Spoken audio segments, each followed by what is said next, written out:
What's up, it's George Fragrance Press, and I really wasn't expecting this. I wasn't expecting to be doing a review on this at all, really, and what's happened here is that this is probably the fastest release to review fragrance review that I've ever done, but I've had quite a few samples of it since it was released, only about a month ago, I think, and so I've kind of made my mind up about it quite quickly.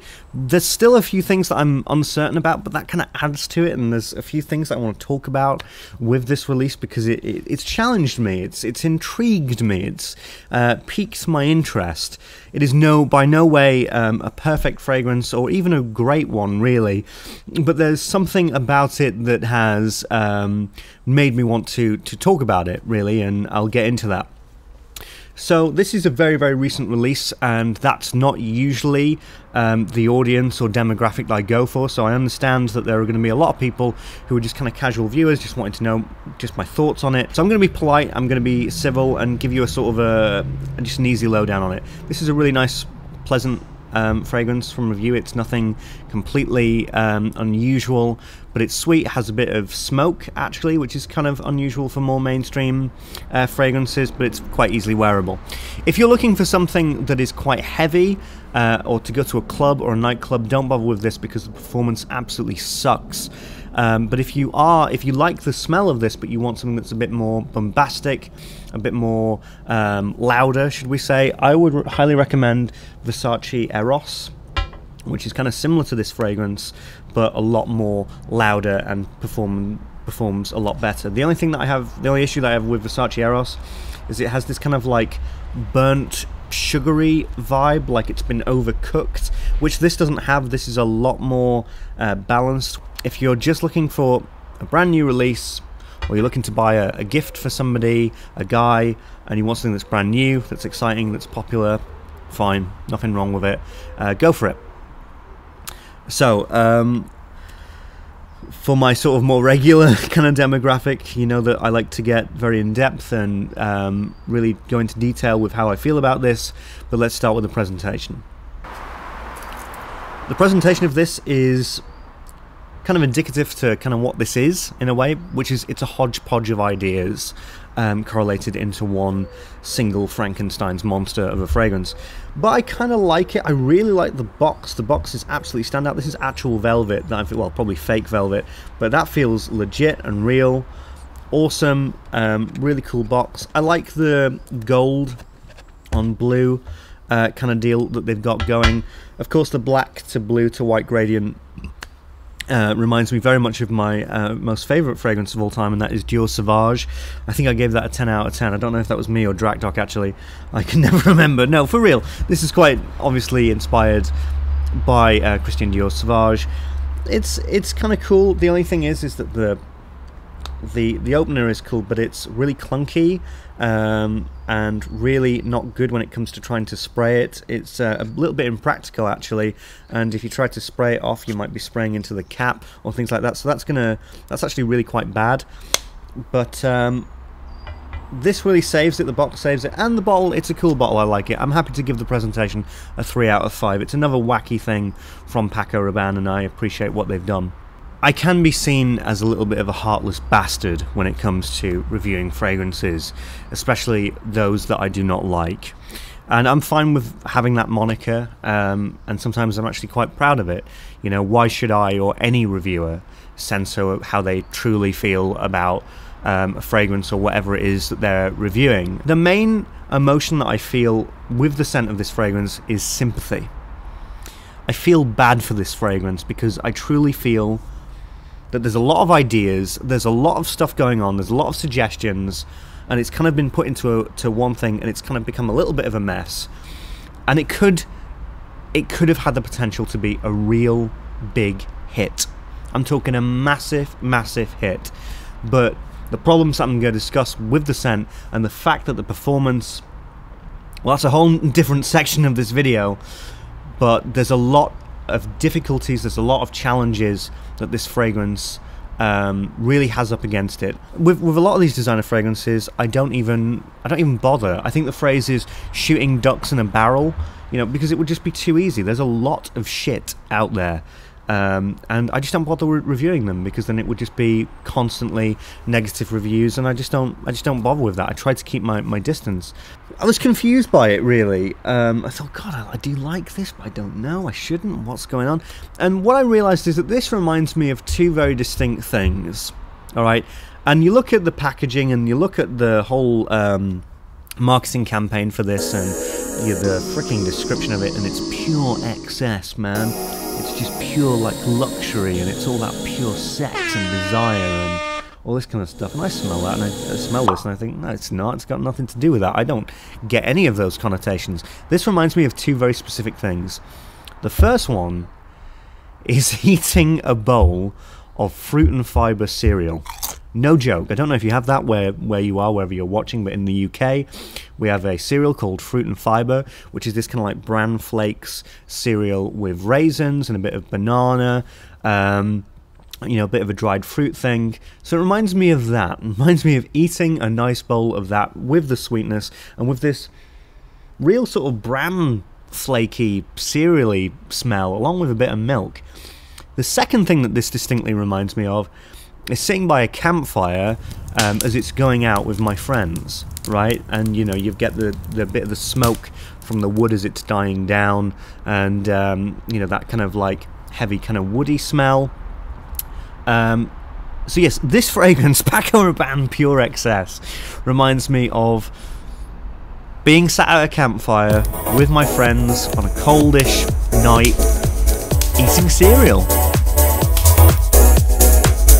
Which I don't think is what Paco Rabanne was really going for with this when they sat down and tried to figure out what they were going to do with this. But I kind of dig it. I kind of dig it. It's not something where I'm like, God, I have to wear this. But those smokier elements with, you know, the myrrh and a bit of the vanilla, it keeps me engaged, man. It really keeps me engaged. It also reminds me a little bit of, like, I don't know, it just reminds me of, like, recording studios. When I was young, very young, my dad's a musician, and he would have, like, go into bands and things like that, and there would always be, like, a recording studio, or there'd be like a live gig, and these places would be old and wooden. It kind of reminds me of that. It kind of reminds me of an interior, like a recording studio. So I'm getting all of this, which isn't really, I'm sure, what they're trying to go for, but I'm getting it anyway, and I'm digging it. I'm kind of liking it. I don't think that was the plan, but I like it in that kind of weird way. I could easily see myself wearing this in the autumn time, you know, on and off. You know, if I was going to a friend's, or if I was going to, I don't know. I don't think I could. You can't wear this to a club. You can't even really wear this to too much of a formal event, but just casual out and about. Yeah, it's good. It's totally good for that. I could feel that. I could see myself wanting to wear this in the colder months. But let's be just real for a second. I can fantasize and I can enjoy it, which I do. I do enjoy this fragrance up to a point. But let's look at the reality of the situation. Let's look at the truth behind what this is. This is a hodgepodge of popular ideas that, in my opinion, has strangely and weirdly worked out for itself in a new and unique way. But realistically, and God, it's difficult to open. Got a nice citrus blast opening. That's to keep the 18 to 25-year-olds interested. There's a bit of a citrus thing that's kind of a little bit reminiscent of Aventus in those first few seconds. So that's to get your normal consumer, younger crowd interested. You're trying to get the regular Paco Rabanne heads who are into their clubbing, into intense fragrances with the sweetness and the vanilla, and you're trying to also get the Eastern and Arabian market with the myrrh, which, let me be honest, that market is one of the biggest selling markets in fragrance today, the more Eastern market. That's why you've put a bit more of a aromatic myrrh in there to try and get them interested as well. So you've got a lot of different demographics, you've got a lot of different people that this fragrance is trying to get the attention of, and I don't like that, and it's quite evident that it is that. I find it entertaining, I do enjoy it, but I also can see it for what it really is. So if we're going to talk about numbers, I swore that I would never do this. When I changed the rating system for this, for season 4, I always wanted to try and go with solid numbers like 1 out of 5, 2 out of 5, 3 out of 5, etc. But this, I'm going to have to give it a 2.5 out of 5. And that's not something I necessarily wanted to do, but when I think about it, it's not a 2, because it has got its own unique merits, it has got its own unique character, even though it is a freakish Frankenstein's monster of a fragrance. But it's not a 3, because there is cynicism within this. I can tell that this is trying to be too much. It is cumbersome, it has got too much going on, and within that it's actually become quite a restricted fragrance.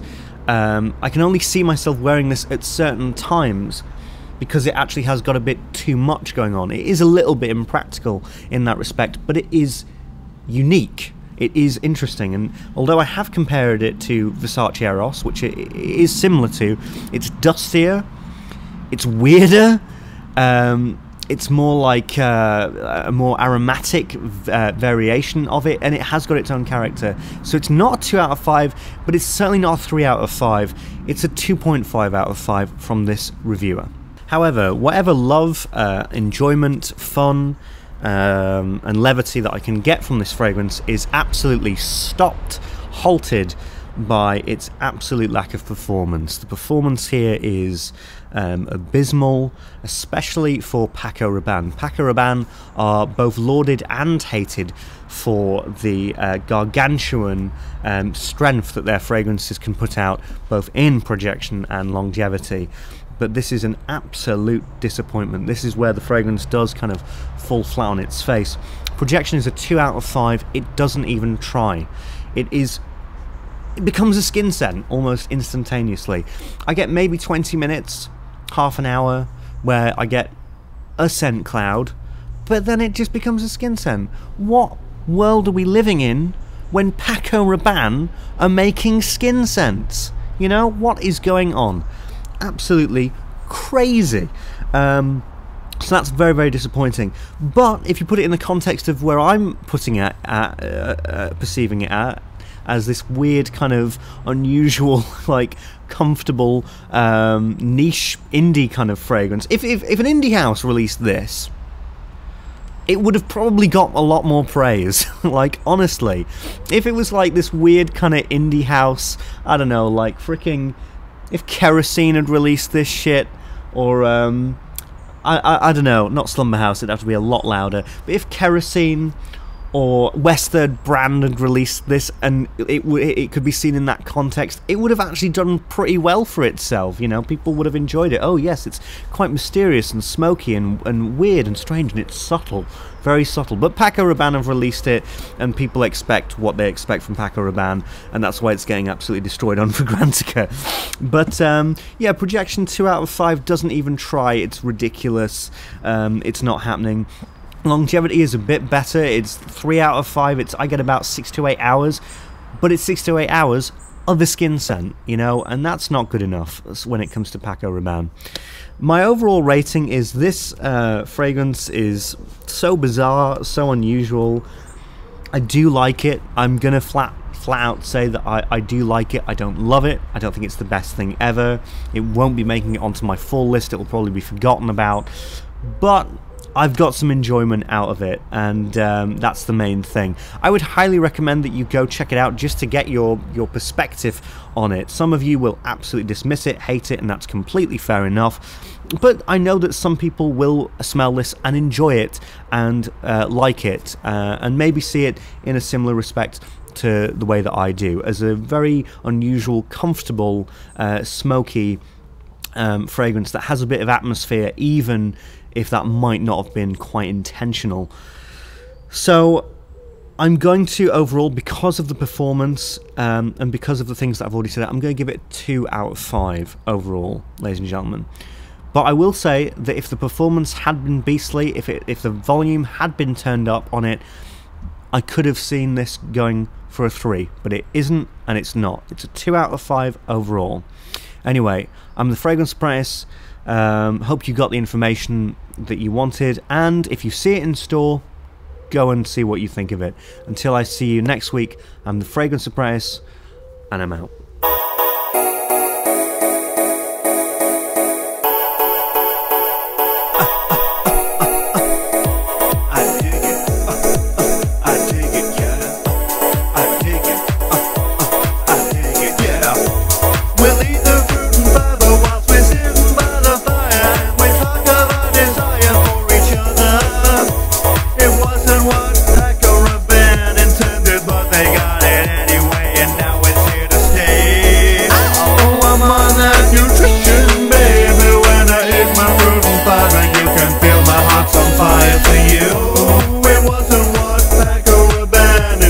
Now it's here to stay, and I'm digging it.